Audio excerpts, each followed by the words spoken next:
UPSC नागरी सेवा परीक्षा ही देशातील सर्वात प्रतिष्ठित आणि अवघड परीक्षांपैकी एक मानली जाते. या परीक्षेमध्ये यशस्वी होणं हे लाखो मुलांचं स्वप्न देखील असतं. 2024च्या यूपीएससी परीक्षेमध्ये राजस्थानची पूर्वा चौधरी हिने 533वा क्रमांक मिळवून उत्तम कामगिरी केली.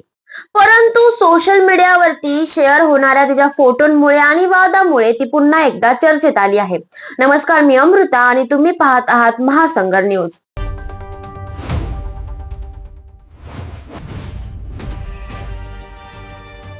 पूर्वा चौधरी हिने ओबीसी श्रेणी अंतर्गत यूपीएससी परीक्षा पास केली होती. लेखी परीक्षेमध्ये 771 तर इंटरव्ह्यू मध्ये तिला 165 गुण मिळाले होते.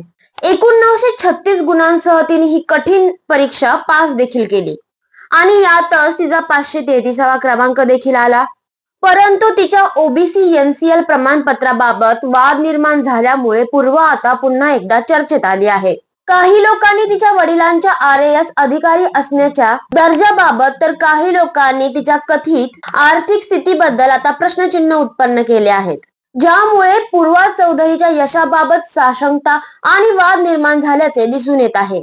खरं तर पूर्वा चौधरीच्या ओबीसी नॉन क्रिमिलेअर प्रमाणपत्राबाबत वाद निर्माण झाला आहे.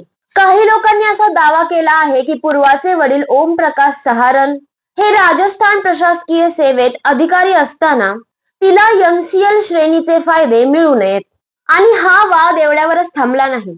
काही लोकांनी तिच्या फोटोमध्ये दिसणाऱ्या महागड्या हँडबॅग्स आणि कारचा हवाला देत तिच्या आर्थिक परिस्थितीवरती प्रश्नचिन्ह उत्पन्न केले आहेत.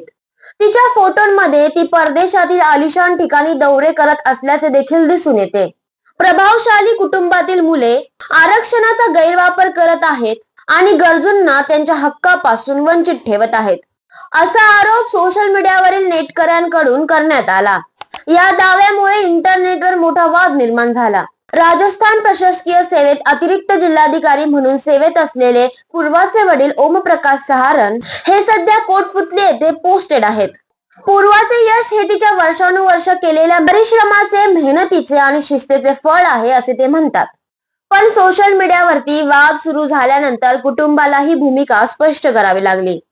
तिचे वडील म्हणाले की इंटरनेटवर पसरवल्या जाणाऱ्या माहिती अपूर्ण आहेत किंवा त्या गोष्टी अपूर्ण माहितीवर आधारित आहेत.